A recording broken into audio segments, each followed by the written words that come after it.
Jarang-jarang anak itim tinggal bak rumah yang begal. Bib. Semua anak ingin buat rumah sendiri walaupun rumah gubuk. Umru ummati ma baina sittina wa sab'ina sanah. Sabda Nabi, usia umatku itu berkisar antara 60 sampai 70 tahun. Kalaulah ada orang yang sebelum nyampe 60 tahun meninggal, ya ketentuannya memang di sisi Allah.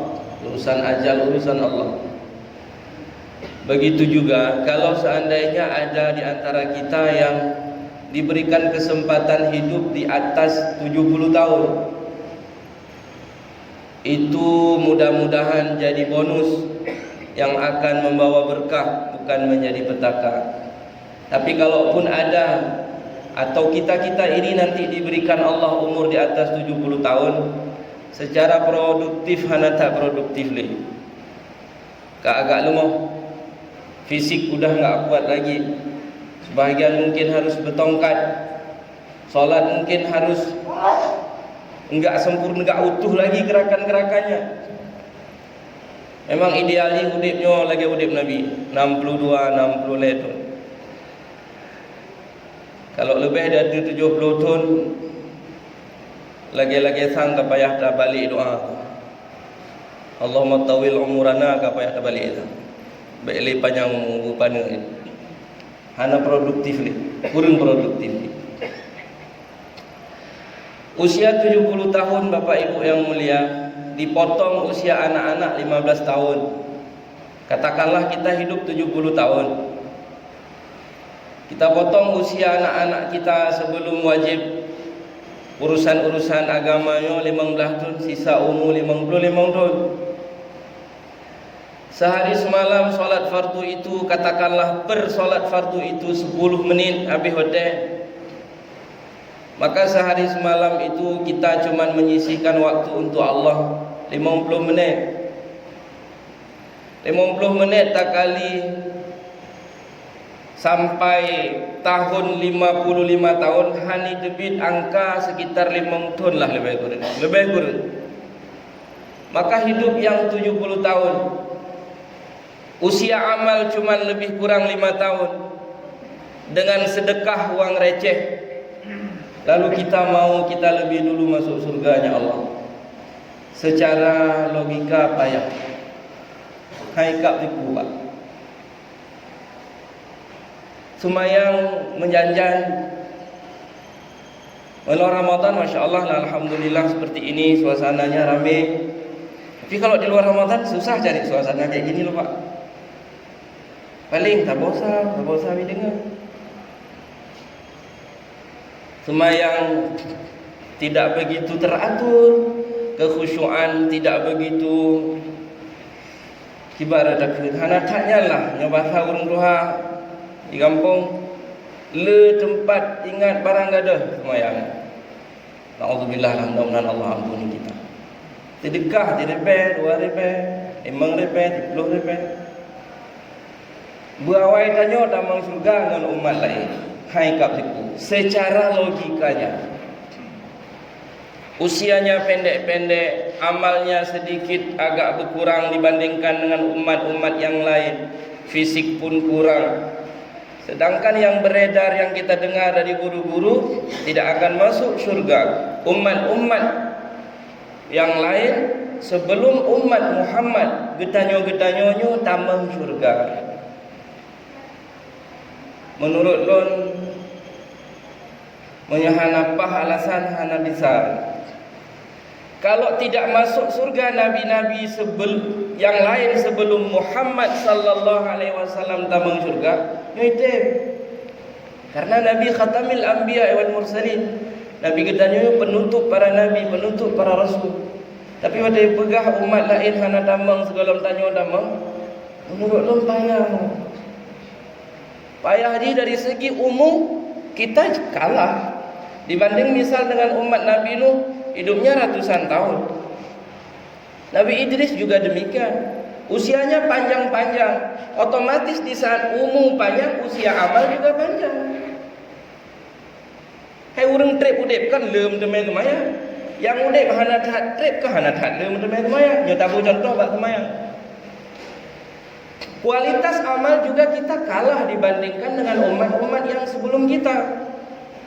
Katakanlah umat Nabi Musa, kita bisa membacanya di Quran, di surah Al-Baqarah banyak menceritakan tentang amal umat Nabi Musa Bani Israel. Umat Nabi Musa ni kalau salah-salah hanya mengikuti perintah Allah, hukum mati langsung kes itu. Pubiupoh bunuh diri hukumannya, atau dikutuk jadi kerang. Di saat sanksi amal, di saat mereka meninggalkan amal, sanksinya langsung kes besar. Itu menunjukkan kualitas amal yang dibuat pun enggak main-main. Ditanya kan hana kes sanksi. Sekarang susah dibedakan mana yang menjaga solat, mana yang tidak solat, susah dibedakan. Yang mana yang orang taat, yang mana pelaku maksiat, susah dibedakan. Karena kenapa? Pelaku maksiat tidak diberikan hukuman secara langsung, pelaku amal pun tidak langsung Allah beri nyoyompak dan merempak pula. Enggak juga. Dua, dari segi fisik kita juga kalah, apalagi kalau dibanding dengan fisik kaum Ad. Masya Allah. Tayo kan ya bebeno lah burung tayo kecil-kecil orangnya, sedangkan umat-umat terdahulu itu besar-besar. Kalaupun enggak terlalu besar dibandingkan dengan kita, jelas kita kalah besar. Fisik mereka besar-besar, amal mereka banyak, usia mereka panjang. Lalu tiba-tiba ada ungkapan yang mengatakan bahwa mereka tidak akan masuk surga dulu sebelum kita yang mungil ini, yang usia pendek ini, yang amal cilet-cilet ini, yang sedekah wang receh ini masuk surga dulu. Hanite logika kibancara pitem, karena ini juga keterangan yang sahih. Salah satu jawabannya Bapak Ibu yang mulia, inilah Ramadan. Nyo jawabannya. Ada apa dengan Ramadan? Kata Nabi SAW, hadis yang paling sering kita dengar dari guru-guru kita, ustaz-ustaz kita, di saat Nabi mengaminkan doa Jibril. Apa kata Jibril? Kata Jibril, doa Jibril, bu'dan liman adraka Ramadan. Celaka, kata Jibril, binasa orang-orang yang mendapati bulan suci Ramadan, falam yughfar lahu, tapi dia tidak diampuni Allah Subhanahu wa taala. Nabi katanya mengaminkan doa Jibril. Maknanya Bapak Ibu yang mulia, untuk mendapatkan ampunan Allah itu momen yang paling tepat, yang paling mendukung momen Ramadan. Kenapa momen Ramadan mudah untuk mendapatkan ampunan Allah? Untuk memancing ampunan Allah itu, kita memancingnya dengan amal. Itu lebih mudah. Kan pernah diceritakan Rasul pada para sahabat, 3 orang yang terkurung dalam gua, tutup pintu gua dengan batu, mereka berdoa dengan Allah dengan wasilah amal-amal mereka. Bertawasul dengan amal. Kita juga bisa bertawasul dengan amal-amal besar kita di bulan Ramadan. Karena amal di bulan Ramadannya kelipatannya beda. Kata Nabi, satu amal fardu dalam bulan suci Ramadan itu pelaksanaan fardu di 70 kali fardu di luar Ramadan. Contoh, subuh kita tadi. Subuh gedanyo saja, mudah-mudahan Allah terima solat kita tadi. Itu amal besar Bapak Ibu yang mulia. Subuh lagi. Subuhnya menjadi barometer mukmin sejatinya bak solat subuh. Kalau subuh ini sudah betul-betul istiqamah, ini udah mantap. Sehingga sering kita mendengar juga Bapak Ibu yang ingin cari calon menantu, suami bagi anak perempuannya di rumah, datanglah ke masjid subuh pagi hari. Carilah pemuda yang hadir solat subuh walaupun berada di saf paling likut. Jadikan dia calon menantu. Karena memang susah untuk mendirikan solat subuh.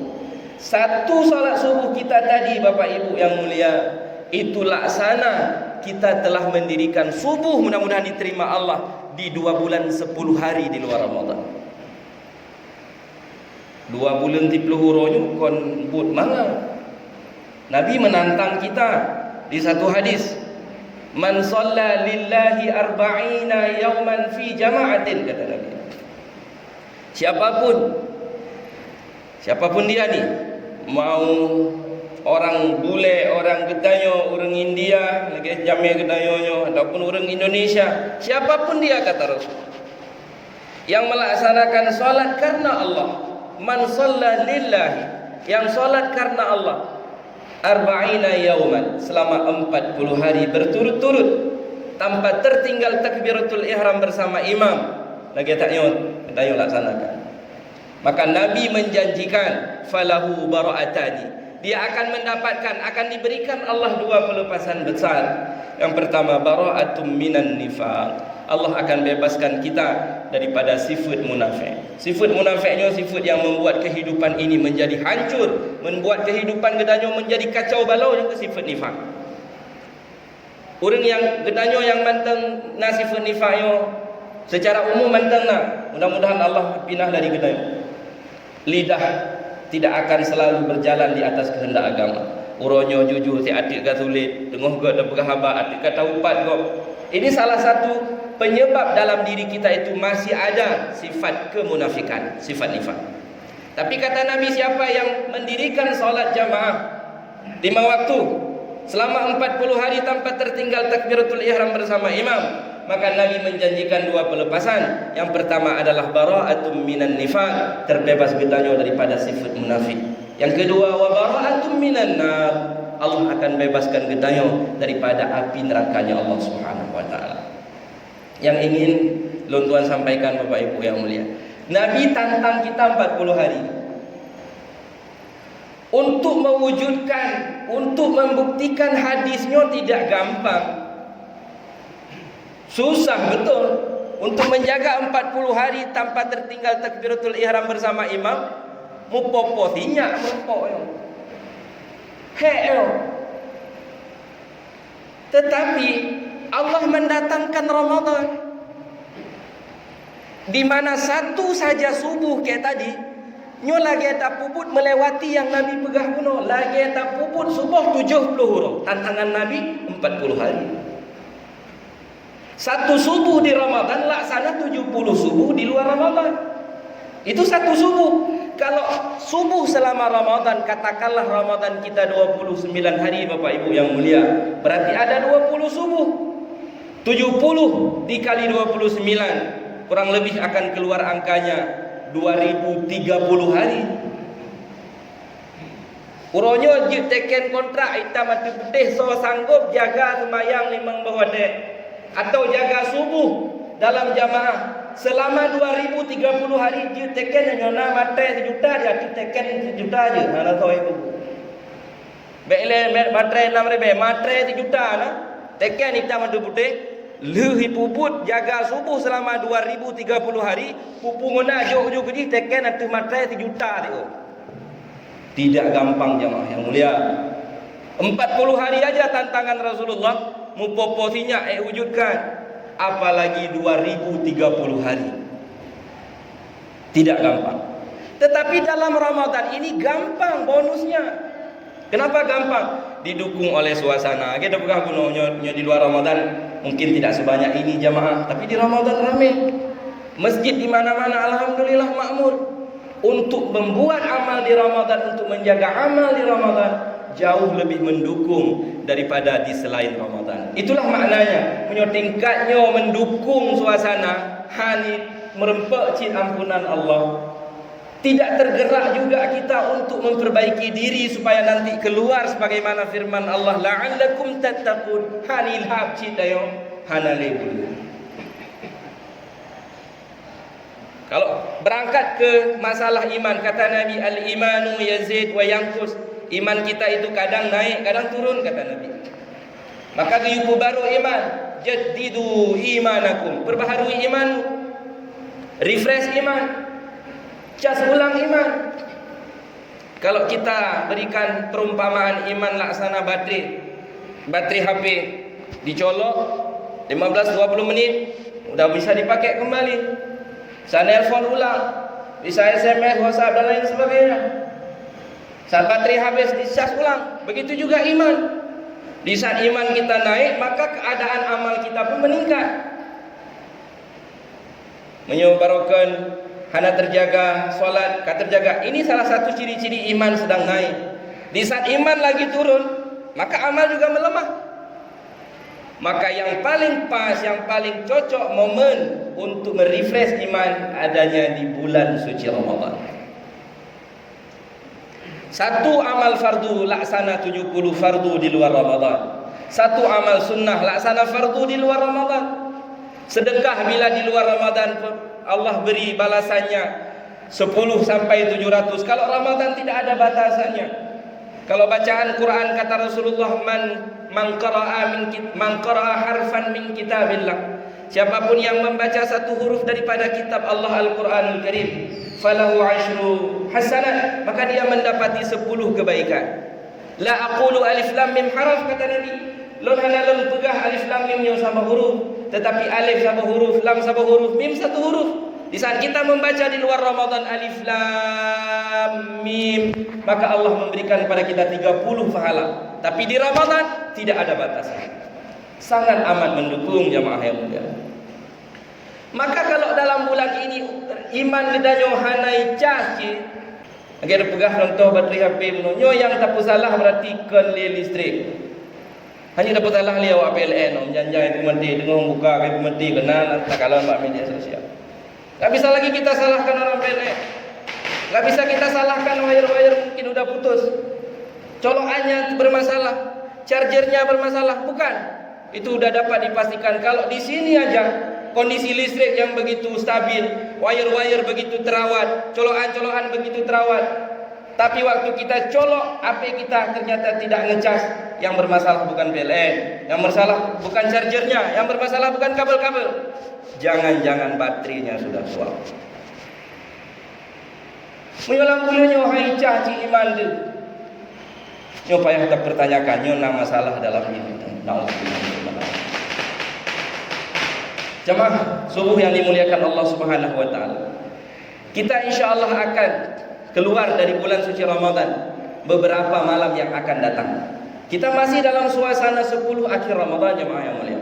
10 akhir di mana dijanjikan kepada kita oleh Allah Subhanahu wa taala sebagaimana tulisan-tulisan para ulama kita banyak mengatakan bahwa di 10 akhir ini kebiasaan akan Allah datangkan satu malam yang malam tersebut lebih baik daripada 1000 bulan yang kita sebut dengan malam qadar atau Lailatul Qadar. Lailatul Qadri khairum min alfi syahr, kata Allah.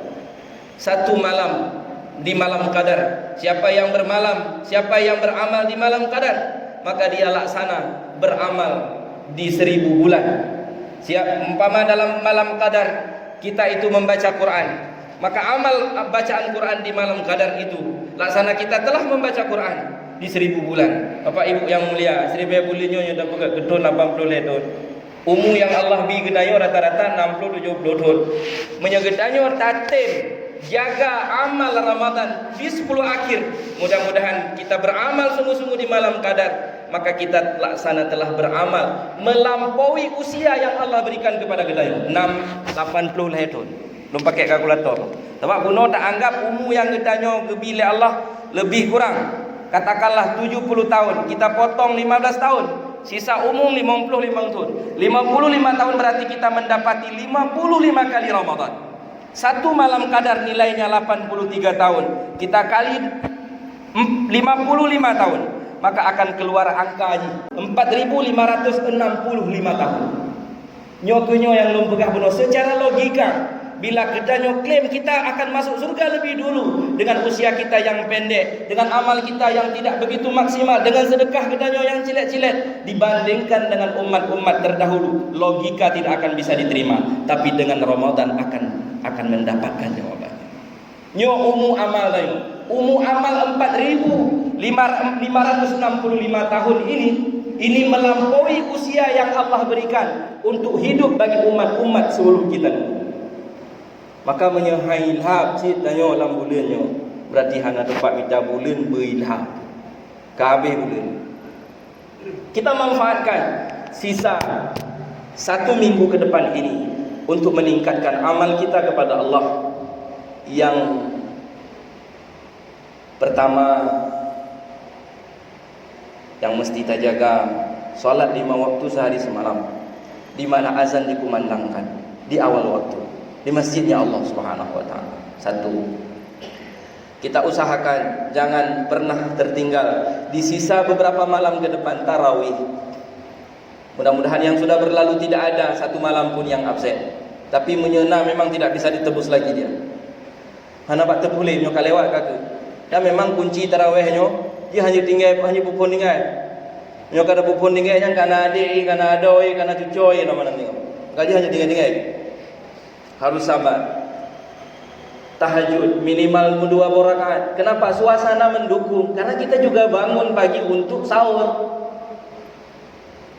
Tak hana di luar Ramadan, minimal di Ramadan lah terjagalah tahajud. Paling tidak dalam setahun sebulan lah ada ciri-ciri penghuni surga di kita. Salah satu ciri-ciri penghuni surga, dia masih berada di tengah-tengah bumi ini, dia istiqamah menjaga tahajud. Mudah-mudahan kita akan Allah istiqamahkan dalam amal besar ini. Yang keempat, di sisa Ramadan kita ini, jangan luput dari sahur.